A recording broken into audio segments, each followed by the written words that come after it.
Oi, gente, eu sou Tatiana Correia e está começando mais um podcast do Agro, Saúde e Cooperação. E hoje nós vamos tratar de um tema super futurístico ou atual. Eu acho que é os dois. Veja só, vê se a gente consegue raciocinar juntos. A agricultura contemporânea, a gente tem passado por grandes desafios em todo o planeta. Bem, primeiro devido ao aumento populacional. Somos bilhões e bilhões de habitantes, né? E, aliado a tudo isso, as mudanças climáticas. De um lado, gente, a gente precisa aumentar a produção sem que haja o avanço de novas áreas. E de outro, a gente sofre com a recorrente quebra de safra. A gente está vivendo eventos extremos, seja no calor, seja no inverno. E aí fica aquela pergunta: será que a gente vai conseguir manter nossa produção de alimentos para todo o planeta? E aí que entra a tecnologia, porque quando a gente está pensando isso hoje, já teve gente que começou a pensar um pouco lá para trás.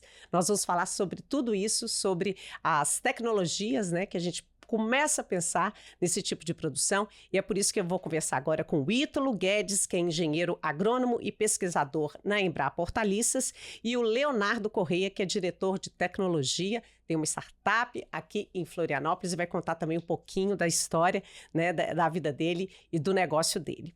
Vou começar contigo, viu, Ítalo? Porque, assim, de fato, o que seria, então, essa agricultura do futuro?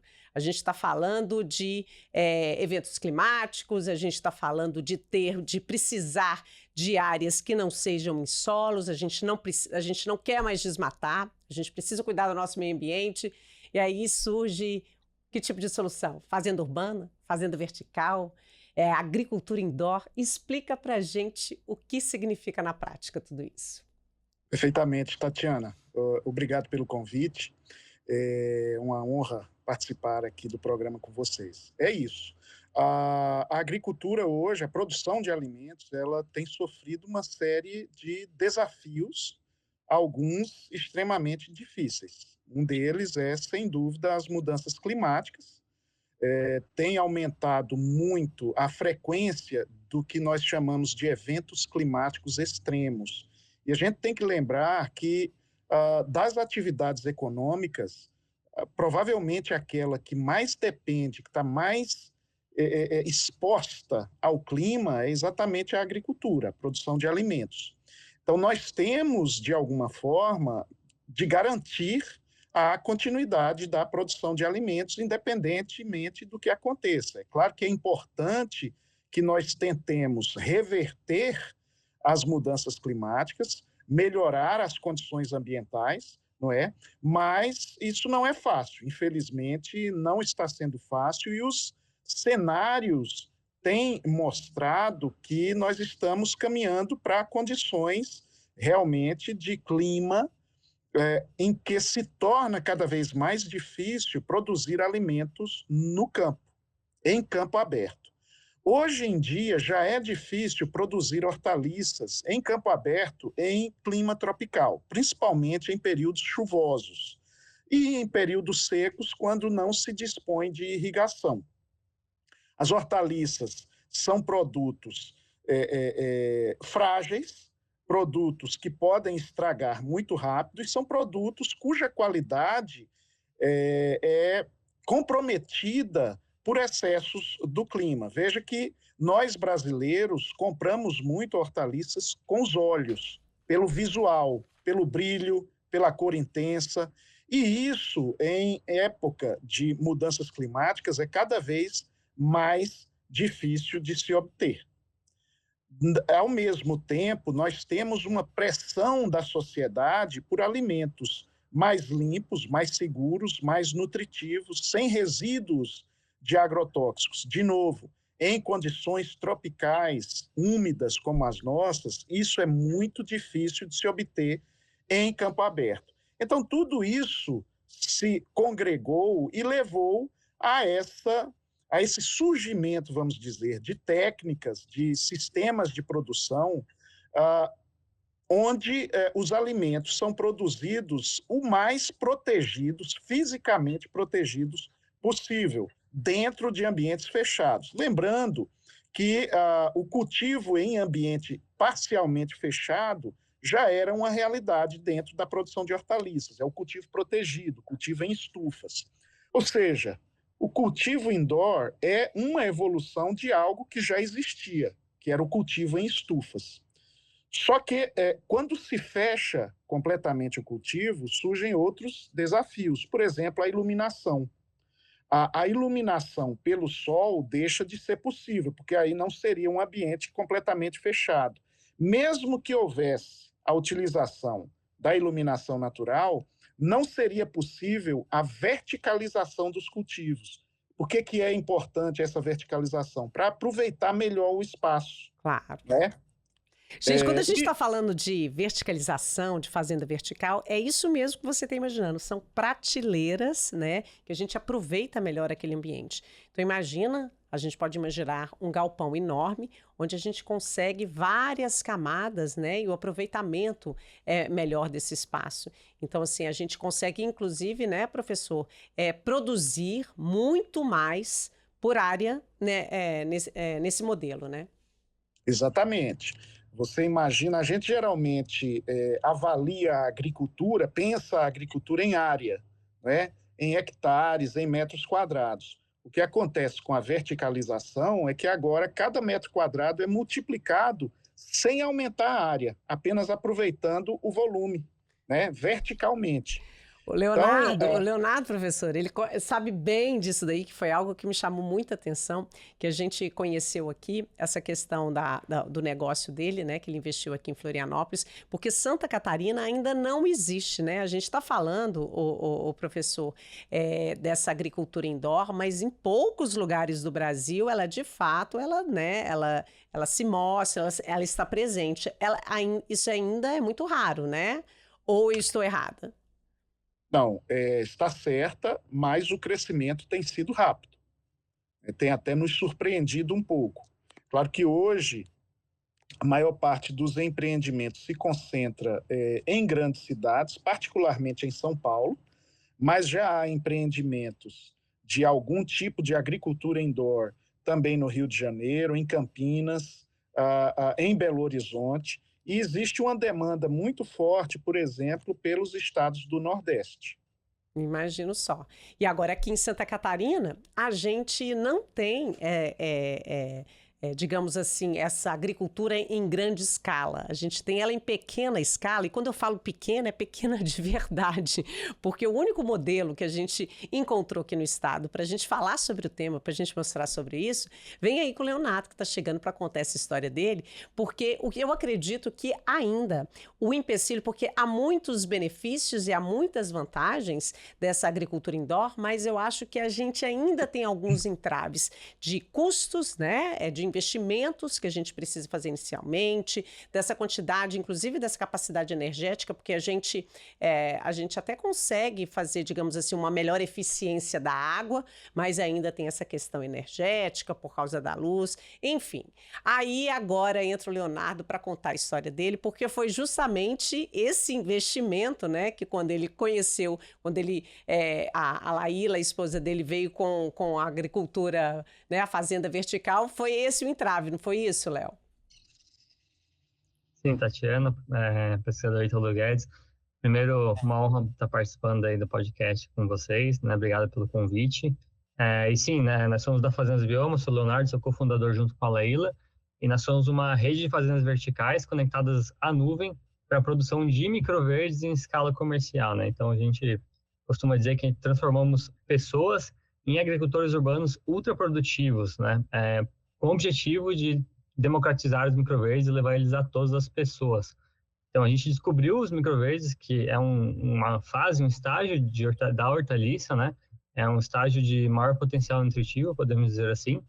E a gente foi em busca, então, de conseguir produzir esse alimento de uma maneira comercial, né? E aí foi exatamente essa dificuldade que a gente encontrou no mercado de não ter uma solução, né, pronta para o cultivo e comercialização dos microverdes. Foi daí que nasceu, né, a ideia, o projeto da Fazendas Bioma, né? Hoje a gente se intitula de uma startup e nós temos hoje 9 torres em operação, produzindo em locais distintos, né? Então, nós estamos produzindo hoje microverdes dentro de supermercados, né? Com fazendas instaladas dentro do ponto de venda, onde a pessoa pode acompanhar o cultivo desse alimento na frente dela. E também temos cultivo em salas comerciais, por exemplo, em uma sala comercial comum de 3 metros de altura, né, de pé direito, a gente consegue, então, estar empilhando esses andares, né, de cultivo de microverdes e tornar esse metro quadrado ultra produtivo. Então, se a gente for comparar com uma agricultura convencional, até em estufa, onde a gente vai produzir, né, de alface 1,5 quilos por metro quadrado por mês, hoje, em uma sala comercial comum, a gente consegue produzir 70 quilos de microverde por mês. Então, a gente está falando de uma produção de densidade nutricional muito alta e também de uma densidade por volume, né, de capacidade produtiva muito alta também. E aí foi pensando nisso e pensando também nesse desafio que o Ítalo comentou antes, né, de ter esse alimento mais limpo, né, mais nutritivo, com rastreabilidade, essa demanda do consumidor, né, nossa demanda hoje em dia, né, sem nenhum tipo de agrotóxico, né, que a gente resolveu então investir nessa ideia. E aí, por não ter encontrado nenhuma solução pronta de mercado, a gente desenvolveu a tecnologia do zero, né? Então, a gente construiu essas fazendas, esse know-how e entendeu como fazer isso lá. Né? A gente vem fazendo isso há quase 5 anos e vem crescendo cada vez mais aí a demanda pelo produto. O interessante dessa história é que, inicialmente, o que chamou primeira atenção foi o método de plantio, né? De produção. Foi a fazenda vertical.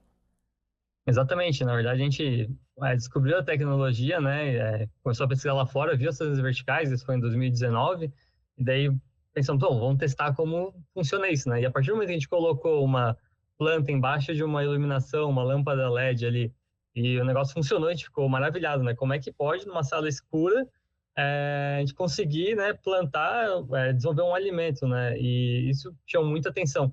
E a minha formação é engenheiro de produção, né? Então, a produção em fazenda vertical, em ambiente extremamente protegido, ela dá condições de produção extremamente eficientes, onde a gente consegue controlar e saber quando é que a gente vai conseguir colher o que a gente planta, né? Que às vezes no campo a gente não tem esse controle, né? A gente está falando de 60 dias, 40 dias. Hoje eu consigo plantar um rabanete na segunda e na sexta tá colhendo ele, né? Então é muito interessante, um micro rabanete. E isso eu tenho certeza, porque eu sei como é que está a temperatura, eu sei como é que está a umidade, eu sei o quanto de água, né, esse rabanete vai ter, e também eu sei que o meu sol, ele começa às 5 da manhã e vai até às 9 da noite, não tem variação, né, na minha iluminação. Então, isso me dá condições de controle muito boas para conseguir produzir esse alimento.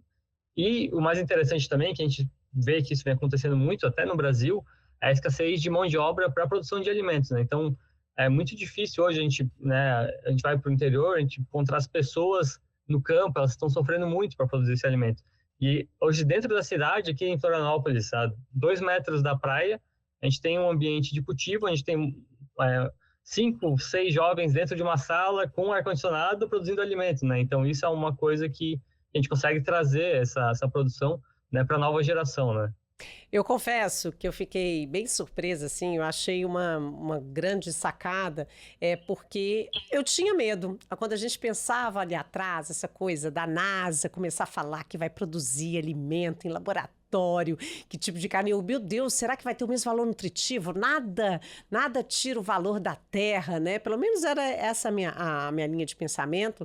E aí, de repente, ele se apaixona, o alimento, ele é o mesmo, na verdade, né? Ele não tem... Aí eles ainda vão com a sacada do microverde, porque, além de ser pequenininho, ele ainda tem as vantagens que eles descobriram nutricionalmente, né? De ser... eles não precisam de tanto espaço. Aí vem toda essa jogada tecnológica que a gente já vai começar a falar mais sobre isso.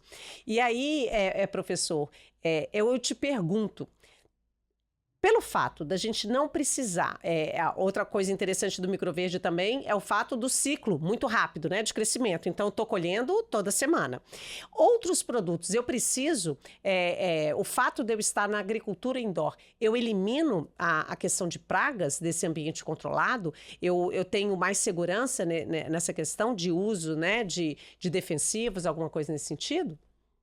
Sim, completamente, Tatiana. A proteção física, ela é extremamente eficiente em evitar a entrada de pragas e de doenças. Hoje, para você ter uma ideia, o principal vetor de pragas ou de doenças no cultivo indoor são as pessoas que trabalham lá dentro, né? Então, as fazendas verticais têm adotado rigorosos protocolos de acesso, né? Então, você não entra com qualquer roupa, não é qualquer pessoa que pode entrar, você não pode ter tido contato com plantios em campo, né, coisas desse tipo. Então, nós, inclusive, desenvolvemos aqui na Embrapa Hortaliça um protocolo de acesso bem rigoroso quanto a isso. E fizemos algumas análises para comprovar isso, inclusive publicamos recentemente. Nós coletamos alfaces de uma fazenda vertical em São Paulo e fizemos uma análise microbiológica muito completa e detectamos que era uma alface provavelmente das mais limpas que se poderia desejar em termos de presença, por exemplo, de vermes, né, de parasitas, coisas desse tipo. Isso sem precisar lavar. Na verdade, o que nós observamos foi que quando lavava, a alface acabava tendo mais presença de micro-organismos do que quando estava sem lavar, o que vem demonstrar realmente o quanto é um produto seguro, né, para o consumo humano. Mesmo porque que a gente entra nessa outra questão, que quando está lá no campo, tem toda uma cadeia até ele chegar na mesa do consumidor. Então, assim, o produtor lá no campo, ele entrega bonitinho, limpinho aquele produto. Mas aí tem o transporte, tem a feira, tem a Ceasa, tem, né, várias situações que esse alimento, ele, né, acaba se expondo. Mas, enfim, a gente ainda depende muito. A agricultura indoor, ela é muito cara exatamente por quê, professor, ainda? Primeiro, Tatiana, é importante dizer que a agricultura indoor ela não veio para substituir a agricultura convencional. Ela é mais um sistema produtivo que veio para diversificar essa paisagem de sistemas produtivos sustentáveis de olho no futuro. O que tem encarecido muito ainda primeiro, é uma agricultura urbana. Ela foi pensada para ambientes urbanos. Então, a primeira coisa que vai encarecer é o investimento em área, né? As áreas urbanas, principalmente hoje nas grandes cidades, há, sem dúvida nenhuma, um encarecimento, né, de imóveis, de terrenos. Então, isso aí é um primeiro fator. O segundo fator, e que talvez seja o mais importante, é que nós ainda somos muito dependentes de tecnologias importadas. As luminárias, embora já haja algumas empresas brasileiras, aliás, muito boas de luminárias, os LEDs utilizados na montagem dessas luminárias ainda são, acho que 100% importados, seja do norte da Europa, seja da China, seja do Japão. E nós temos também, que talvez seja um fator ainda pouco considerado, que o consumo médio de hortaliças pelo brasileiro é muito baixo.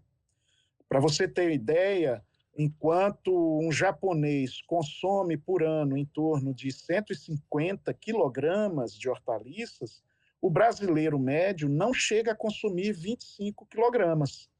Então, os produtores de hortaliças trabalham com margens de ganho muito estreitas e fica difícil adotar tecnologias, principalmente as tecnologias que vão tornar a produção mais sustentável, né? Então, é um encarecimento, vamos dizer assim, indireto, pelo mercado ainda relativamente pequeno do produto.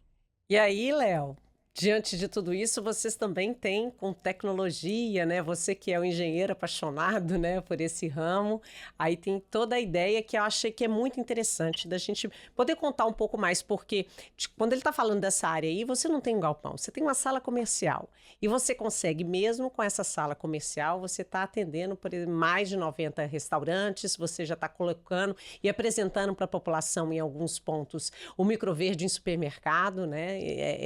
Lançando a ideia, porque é nutritivo, porque é saudável, e aí é onde tem todo esse aparato, né, tecnológico, essa assessoria, de saber de como quer, aonde quer chegar, né, Léo? Exatamente, Tatiana. Acho que que a gente estava comentando antes, eu concordo muito com essa visão que a gente está complementando com o cultivo em fazenda vertical, o cultivo convencional, né? Então, a gente está com uma demanda crescente da população, né, por esse tipo de alimento. E se a gente não fizer algo para conseguir aumentar nossa produtividade, a gente vai ter um problema, a gente já está tendo, né? Vai ter um problema ainda maior no futuro, né? Com o aumento da população. E olhando para as diversas opções, quando a gente fala de fazenda vertical, de opções tecnológicas para o cultivo, normalmente vai pensar em um grande galpão, né? Uma área muito grande para se produzir.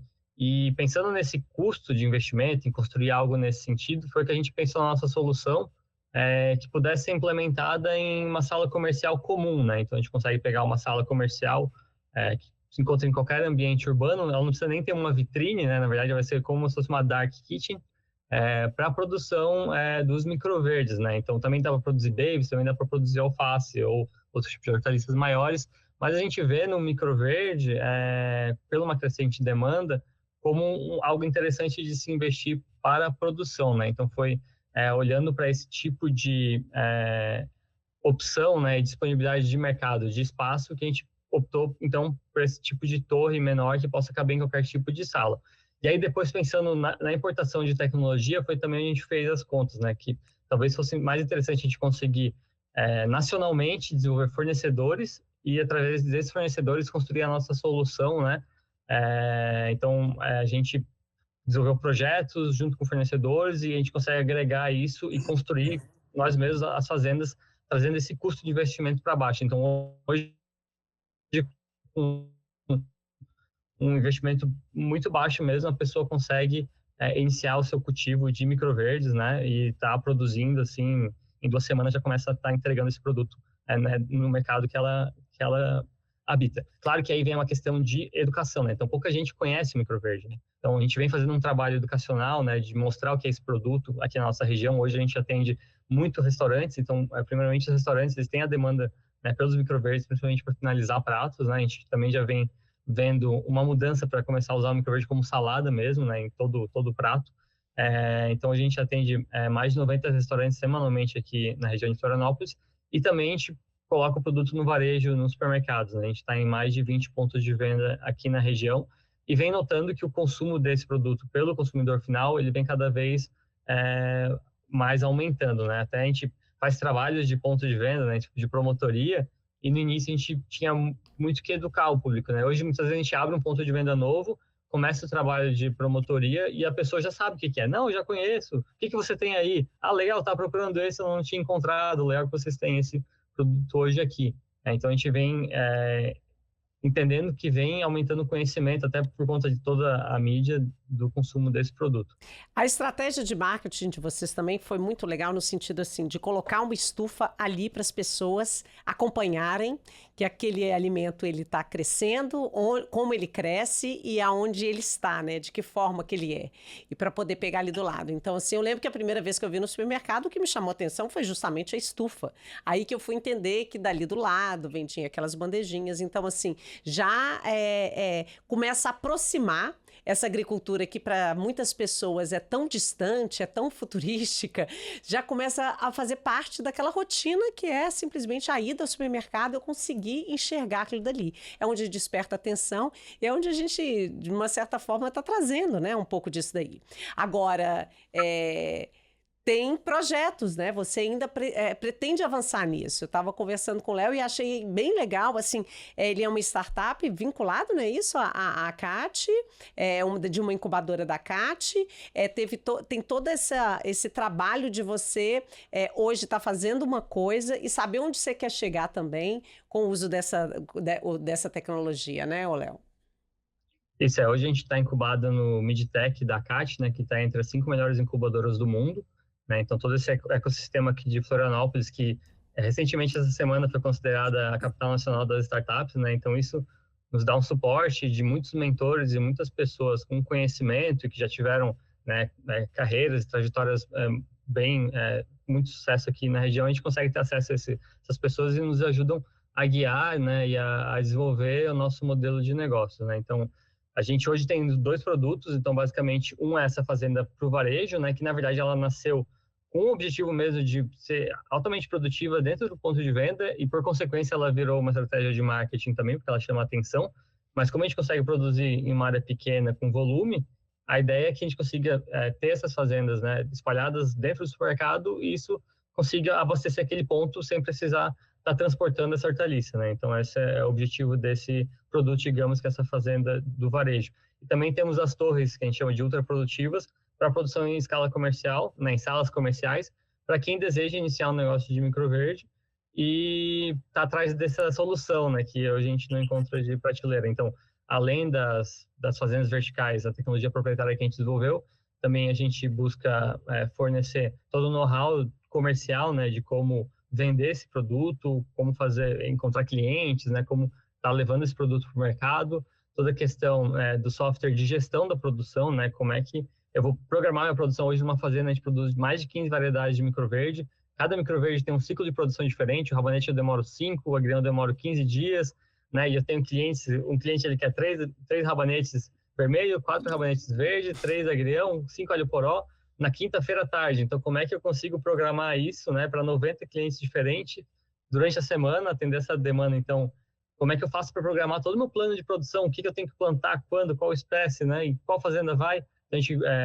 vem desenvolvendo um software, né, para gestão dessa produção e também essas fazendas que estão produzindo dentro do ponto de venda, elas são gerenciadas remotamente. Então, remotamente a gente está controlando a temperatura, a umidade dela, tem todo um sistema, né, a gente chama de agricultura 4.0, para estar gerenciando essa produção.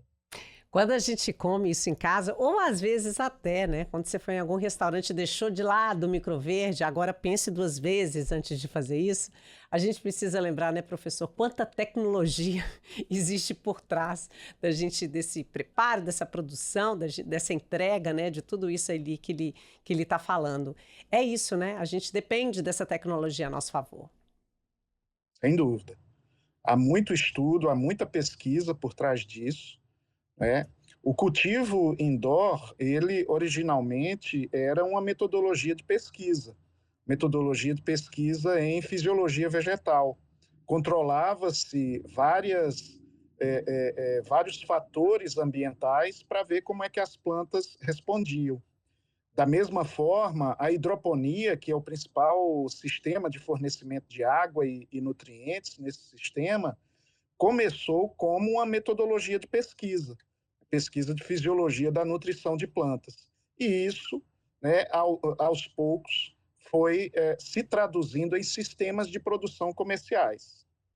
Que loucura. Agora eu preciso fazer uma pergunta, porque o que mais chama a atenção, por exemplo, na estufa que está ali no supermercado, é aquela luz cor-de-rosa que a gente fala, meu Deus, o que é que está acontecendo ali? Explica, professor, por que precisa sempre ser a luz cor-de-rosa, né? Por que o benefício dela? Dá para ser a branca também? Explica essa técnica aí para gente.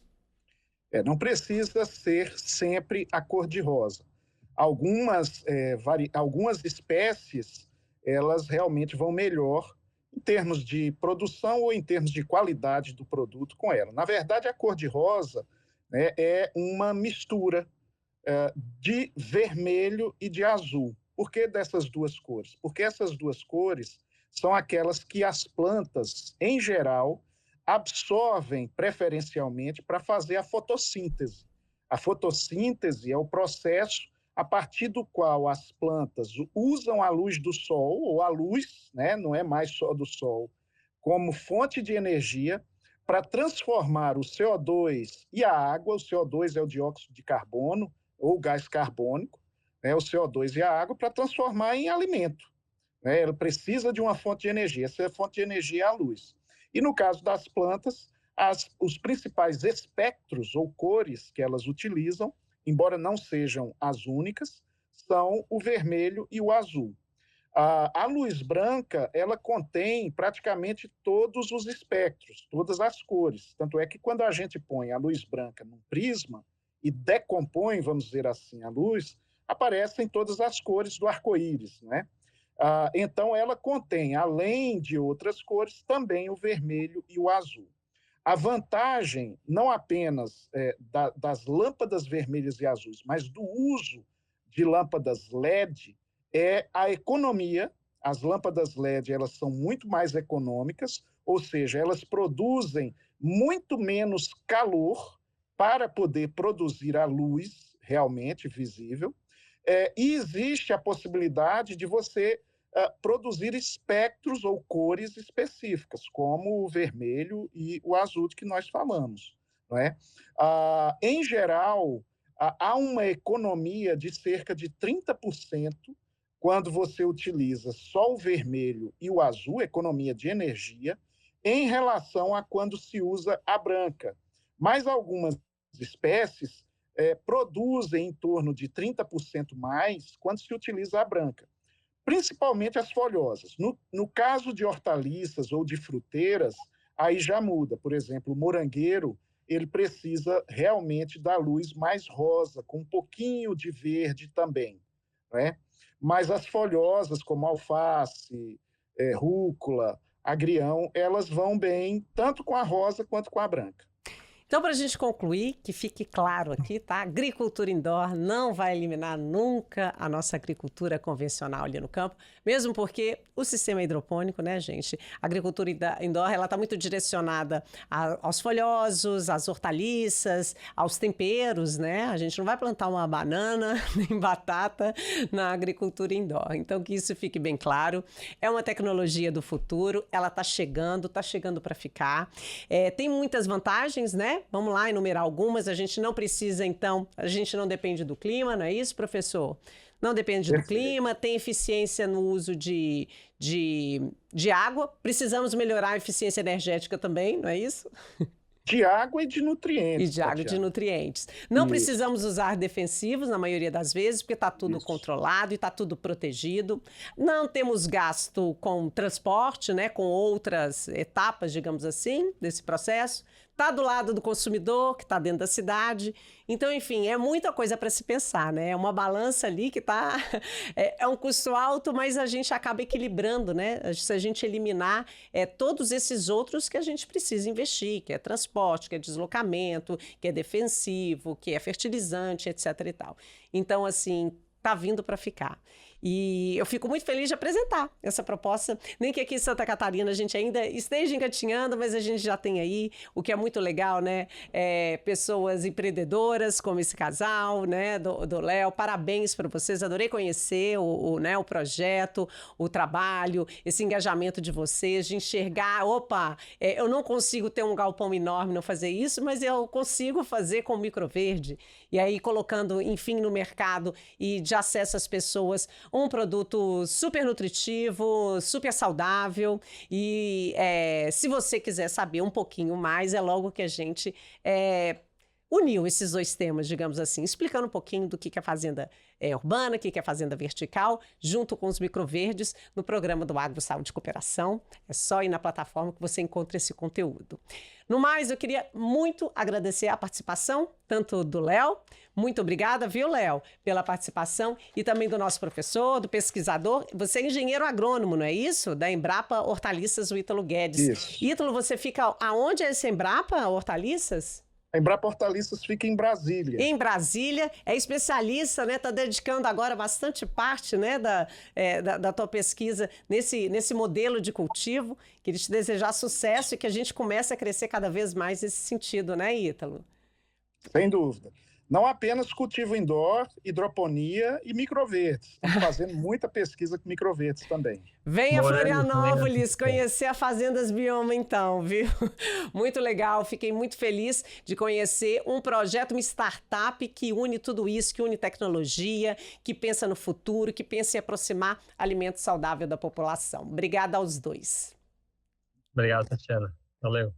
É isso, a gente vai ficando por aqui então e daqui a pouquinho tá vindo aí mais podcast, mais assunto do seu interesse, tudo que envolve AgroSaúde e cooperação. Até a próxima.